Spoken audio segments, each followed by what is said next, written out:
Hi ಎಲ್ರಿಗೂ ನಮಸ್ಕಾರ. ಎಲ್ಲರೂ ಹೇಗಿದ್ದೀರಾ? ನಾವಂತೂ ತುಂಬಾ ಚೆನ್ನಾಗಿದ್ದೀವಿ.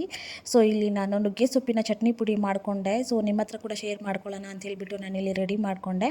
ಸೊ ಹೆಲ್ತ್ಗೆ ತುಂಬಾ ಒಳ್ಳೆಯದು, ನಿಜವಾಗ್ಲೂ ತುಂಬಾ ಹೆಲ್ತ್ ಬೆನಿಫಿಟ್ಸ್ ಇದೆ. ಒಂದು ಸಲ ನೀವು ಟ್ರೈ ಮಾಡಲೇಬೇಕು. ಓಕೆ. ಸೊ ಒಂದು ಬಾಣಲೆಗೆ ನಾನು 4 ಟೇಬಲ್ ಸ್ಪೂನಷ್ಟು ಕಡಲೆಬೇಳೆ, 3 ಟೇಬಲ್ ಸ್ಪೂನಷ್ಟು ಉದ್ದಿನಬೇಳೆ ಮತ್ತು 4 ಟೇಬಲ್ ಸ್ಪೂನಷ್ಟು ಧನಿಯಾ ಬೀಜ ಹಾಕ್ಕೊಂಡು ಚೆನ್ನಾಗಿ ಗೋಲ್ಡನ್ ಬ್ರೌನ್ ಬರೋ ತನಕ ಚೆನ್ನಾಗಿ ಸಿಮ್ಮಲ್ಲೇ ಹುರ್ಕೋಬೇಕು.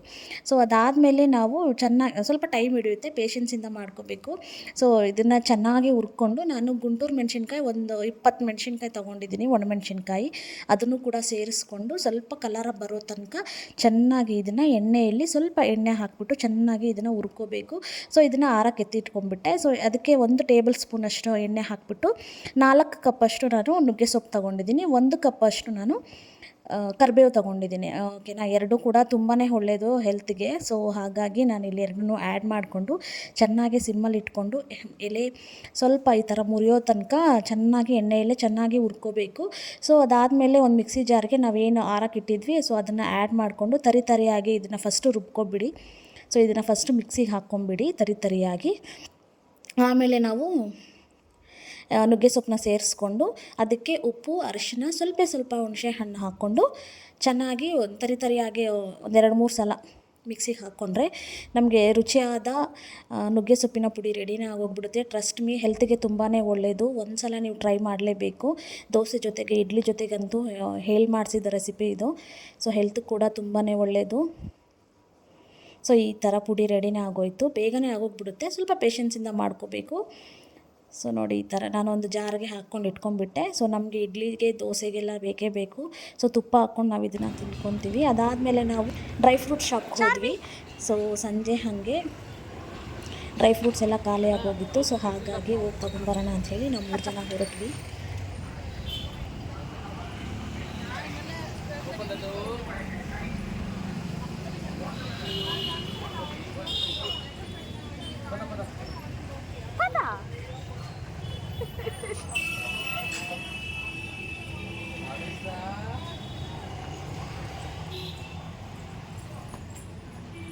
Come, we'll go back. Come, we'll go.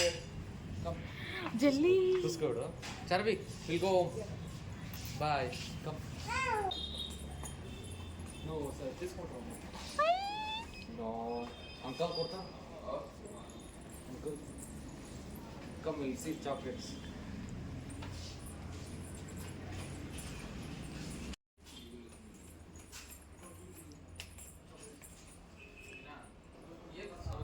So ಅದಾದಮೇಲೆ ಇದು ನೆಕ್ಸ್ಟ್ ಡೇ ಮಾರ್ನಿಂಗ್ ಮತ್ತು ವೀಡಿಯೋನ ಕಂಟಿನ್ಯೂ ಮಾಡೋಕ್ಕಾಗಿಲ್ಲ, ಹಾಗಾಗಿ ಬೆಳಗ್ಗೆನೇ ವೀಡಿಯೋನ ಮಾಡಿಕೊಂಡೆ. ಸೊ ಇಲ್ಲಿ ಬ್ರೇಕ್ಫಾಸ್ಟ್ಗೆ ಚಾರ್ವಿಗೆ ಮತ್ತು ನನಗೆ ಸೊ ಹೆಲ್ತ್ ಕಡೆ ಸ್ವಲ್ಪ ಗಮನ ಕೊಡೋಣ ಅಂತ ಹೇಳಿಬಿಟ್ಟು ನಾನಿಲ್ಲಿ ಓಟ್ಸ್ನ ತಿಂದ್ಕೊಂಡೆ. ಸೊ ಇಲ್ಲಿ ಚಾರ್ವಿಗೆ ಕೆಲಾಕ್ಸು ಮತ್ತು ಬನಾನಾ ಹಾಕಿ ಅವಳಿಗೆ ಬ್ರೇಕ್ಫಾಸ್ಟ್ನ ಮಾಡಿಸ್ತಾ ಇದ್ದೀನಿ. ಆಮೇಲೆ ನಾನು ಓಟ್ಸು ಮತ್ತು ಬನಾನಾ, ಡ್ರೈ ಫ್ರೂಟ್ಸ್ ಎಲ್ಲ ಹಾಕಿ ನಾನು ಬ್ರೇಕ್ಫಾಸ್ಟ್ನ ಮಾಡಿಕೊಂಡೆ.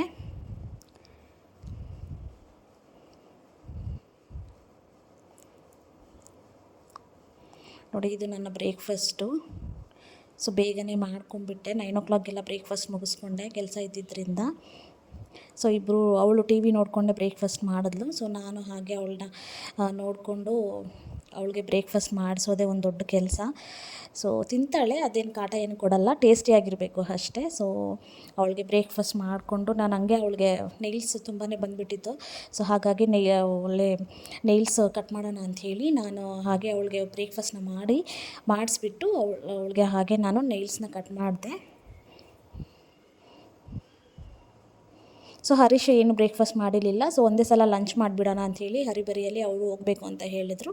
ಸೊ ಹಾಗಾಗಿ ಹಾಗೆ ನಾನು ಲಂಚ್ಗೆ ಕೂಡ ರೆಡಿ ಮಾಡಿಕೊಂಡೆ.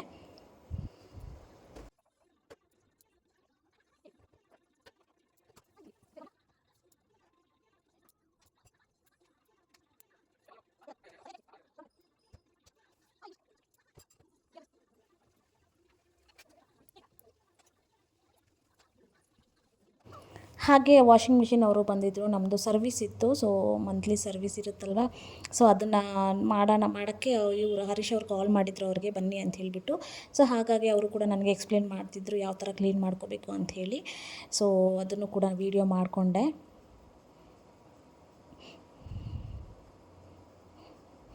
ಸೊ ಎಲ್ಲ ಕ್ಲೀನ್ ಮಾಡಿಬಿಟ್ಟು ಮಿಷಿನ್ ಎಲ್ಲ ಕ್ಲೀನ್ ಮಾಡಿ ಒರೆಸ್ಬಿಟ್ಟು ಹೋದರು ಅವರು ಕೂಡ. ಸೊ ಅವ್ರು ಹೋದ್ಮೇಲೆ ನಾನು ಬೇಗನೆ ಲಂಚ್ಗೆ ರೆಡಿ ಮಾಡ್ಕೊಂಬಿಟ್ಟೆ. ಸೊ ಇಲ್ಲಿ ಬದನೇಕಾಯಿ ಗೊಜ್ಜು ಮಾಡೋಣ ಅಂತ ಹೇಳಿಬಿಟ್ಟು ನಾನಿಲ್ಲಿ ರೆಡಿ ಮಾಡಿಕೊಂಡೆ. ಇದು ಆ್ಯಕ್ಚುಲಿ ಆಂಧ್ರ ಕಡೆ ತುಂಬ ಮಾಡ್ತಾರೆ. ಸೊ ವಂಕಾಯ ಇಗುರು ಅಂತ ಕರೀತಾರೆ. ಸೊ ನನಗೆ ತುಂಬಾ ಇಷ್ಟ. ಸೊ ಹಾಗಾಗಿ ನಾನಿಲ್ಲಿ ರೆಡಿ ಮಾಡ್ಕೊತಾ ಇದ್ದೀನಿ. ಫಸ್ಟ್ ಆನಿಯನ್ನ ಕಟ್ ಮಾಡ್ಕೊತಾ ಇದ್ದೀನಿ ಇಲ್ಲಿ. ಸೊ ಲಂಚ್ಗೆ ಸೊ ಬೇಗ ಆಗುತ್ತೆ ಅಂತ ಹೇಳಿಬಿಟ್ಟು ಅವರು ಹೋಗ್ಬೇಕು ಅಂತ ಹೇಳಿದ್ರು. ಸೊ ಬೇಗನೆ ನಾನು ರೆಡಿ ಮಾಡ್ಕೊತಾ ಇದ್ದೆ. ಸೊ ಬದನೇಕಾಯಿ ಗೊಜ್ಜು ಮತ್ತು ಸಾಂಬಾರು ಸೌತೆಕಾಯಿ ಬರುತ್ತಲ್ವ, ಟೊಮೊಟೊ ಹಾಕಿ ನಾನು ಒಂದು ಚಟ್ನಿ ಥರ ಮಾಡ್ಕೊಂಡಿದ್ದೆ. ಸೊ ಒಂದು ಬಾಣಲೆಗೆ ಸ್ವಲ್ಪ ಎಣ್ಣೆ ಸ್ವಲ್ಪ ಜಾಸ್ತಿನೇ ಹಿಡಿಯುತ್ತೆ. ಸ್ವಲ್ಪ ಎಣ್ಣೆ ಮತ್ತು ಸಾಸಿವೆ, ನಾವೇನು ಕಟ್ ಮಾಡ್ಕೊಂಡಿದ್ವಿ ಸೊ ಆನಿಯನ್ನ ಸೇರಿಸ್ಕೊಂಡು, ಒಂದು 4 ಮೆಣಸಿನ್ಕಾಯಿ, ಸ್ವಲ್ಪ ಕರಿಬೇವನ್ನ ಹಾಕ್ಕೊಂಡು ಚೆನ್ನಾಗಿ ಇದನ್ನು ಹುರ್ಕೋಬೇಕು. ಸೊ ಚೆನ್ನಾಗಿ ಒಂದು ಸ್ವಲ್ಪ ಗೋಲ್ಡನ್ ಬ್ರೌನ್ ಬರಬೇಕು. ಸೊ ಇದನ್ನು ಚೆನ್ನಾಗಿ ಹುರ್ಕೊಂಡು ಲಿಡ್ ಕ್ಲೋಸ್ ಮಾಡಿಕೊಂಡ್ರೆ, ಸ್ವಲ್ಪ ಉಪ್ಪು ಹಾಕ್ಕೊಂಡ್ರೆ ಬೇಗನೆ ಬೆಂದ್ಕೊಂಡ್ಬಿಡುತ್ತೆ ಆನಿಯನ್ನು. ಸೊ ನಾನು ಲಿಡ್ ಕ್ಲೋಸ್ ಮಾಡಿಕೊಂಡು ಚೆನ್ನಾಗಿ ಇದನ್ನು ಬೇಯಿಸ್ಕೊಂಡ್ಬಿಡ್ತೀನಿ. ಸೊ ಅಷ್ಟರೊಳಗಡೆ ನಾನು ಬದನೇಕಾಯಿ ಕೂಡ ಕಟ್ ಮಾಡ್ಕೊಂಡ್ಬಿಟ್ಟೆ ಬೇಗನೆ. ಸ್ವಲ್ಪ ಉದ್ದುದ್ದಕ್ಕೆ ಕಟ್ ಮಾಡ್ಕೋಬೇಕು, ತೆಳ್ಳಗೆ, ಬೇಗನೆ ಬೆಂದ್ಕೊಂಡ್ಬಿಡುತ್ತೆ. ಒಂದು 5 ಬದನೇಕಾಯಿ ತೊಗೊಂಡಿದ್ದೆ, ಒಂದು 2 ಈರುಳ್ಳಿ ತೊಗೊಂಡಿದ್ದೆ. ಸೊ ನಮ್ಮಿಬ್ಬರಿಗೆ ಸಾಕಾಗುತ್ತೆ ಅಂತೇಳ್ಬಿಟ್ಟು ಸೊ ಬದನೇಕಾಯಿನ ಆ್ಯಡ್ ಮಾಡಿಕೊಂಡು ನಾನು ಇದಕ್ಕೆ ಸ್ವಲ್ಪ ಉಪ್ಪು ಹಾಕ್ಕೊಂಡು ಚೆನ್ನಾಗಿ ಇದನ್ನು ಬೇಯಿಸ್ಕೋಬೇಕು. ಒಂದು ಸ್ವಲ್ಪ ಮೆತ್ತಗಾದ್ಮೇಲೆ ನಾವು ಟೊಮೆಟೊನ ಆ್ಯಡ್ ಮಾಡ್ಕೋಬೇಕು. ಸೊ ಚೆನ್ನಾಗಿ ಇದನ್ನು ಕಲಿಸ್ಕೊಂಡು 2 ನಿಮಿಷ ಲಿಡ್ ಕ್ಲೋಸ್ ಮಾಡ್ಕೊಂಡ್ಬಿಟ್ರೆ ಬೇಗನೆ ಬೆಂದ್ಕೊಂಡ್ಬಿಡುತ್ತೆ. ಸೊ ಅದಾದಮೇಲೆ ನಾನು ಒಂದು 4 ಟೊಮೊಟೊ ಹಾಕ್ಕೊಂಡಿದ್ದೆ. ಸೊ ಗೊಜ್ಜಾಗಿ ಚೆನ್ನಾಗಿರುತ್ತೆ ಇದು. ಸೊ ಈ ಥರ ಸ್ವಲ್ಪ ಗೋಲ್ಡನ್ ಬ್ರೌನ್ ಆದಮೇಲೆ ಒಂದು 3-4 ಟೊಮೆಟೊನ ಹಾಕ್ಕೊಂಡು ಚೆನ್ನಾಗಿ ಇದಕ್ಕೆ ಸ್ವಲ್ಪ ಅರಿಶಿಣದ ಪುಡಿ ಹಾಕ್ಕೊಂಡು ಚೆನ್ನಾಗಿ ಇದನ್ನು ಮಿಕ್ಸ್ ಮಾಡ್ಕೊಳ್ಳಿ. ಲಿಡ್ನ ಕ್ಲೋಸ್ ಮಾಡ್ಕೊಂಡ್ರೆ ಬೇಗನೆ ಆಗೋಗುತ್ತೆ. ಸ್ವಲ್ಪ ಸಿಮ್ಮಲ್ಲೇ ಇಟ್ಕೊಂಡು ಮಾಡಿದ್ರೆ ಯಾವುದೇ ಅಡುಗೆ ನಿಜವಾಗ್ಲೂ ಚೆನ್ನಾಗಿರುತ್ತೆ. ಸೊ ಈ ಥರ ಗೊಜ್ಜುಗಳೆಲ್ಲ ಸ್ವಲ್ಪ ಟೈಮ್ ಹಿಡಿಯುತ್ತೆ ನಮಗೆ. ಯಾವುದೇ ಅಡುಗೆ ಆಗಲಿ, ಯಾವುದೇ ಡಿಶ್ ಆಗಲಿ ಸ್ವಲ್ಪ ಪೇಷನ್ಸಿಂದ ಮಾಡಬೇಕು, ಪ್ರೀತಿಯಿಂದ ಮಾಡಿದ್ರೆ ಯಾವುದೇ ಅಡುಗೆ ಚೆನ್ನಾಗಿರುತ್ತೆ, ಟ್ರಸ್ಟ್ ಮೀ. ಸ್ವಲ್ಪ ಉಪ್ಪು ಖಾರ ಹಾಕ್ಕೋಬೇಕು ಅಷ್ಟೇ. ಸೊ ಖಾರದ ಪುಡಿ ಹಾಕ್ಕೊಂಡಿದ್ದೀನಿ. ಸೊ ಲಿಡ್ ಕ್ಲೋಸ್ ಮಾಡಿಕೊಂಡ್ರೆ ನಮಗೆ ಈಗ ಬದನೇಕಾಯಿ ಗೊಜ್ಜು ರೆಡಿನೇ ಆಗೋಗುತ್ತೆ. ಬಿಸಿ ಅನ್ನದ ಜೊತೆ ಅಂತೂ ನಿಜವಾಗ್ಲೂ ಚೆನ್ನಾಗಿರುತ್ತೆ. ಒಂದು ಸಲ ಟ್ರೈ ಮಾಡಿ, ಓಕೆನಾ? ನೋಡಿ ಈ ಥರ ರೆಡಿನೇ ಆಗೋಯ್ತು, ಬೇಗನೆ ಆಗೋಗುತ್ತೆ. ಸೊ ಅದಾದಮೇಲೆ ನಾನು ಹರೀಶ್ಗೆ ಇಲ್ಲಿ ಬಡಿಸ್ತಾ ಇದ್ದೀನಿ ರೈಸು. ಆಮ್ಲೆಟ್ ಹಾಕಿ ನಾನು ಇದನ್ನು ಅವ್ರಿಗೆ ಸರ್ವ್ ಮಾಡಿದೆ.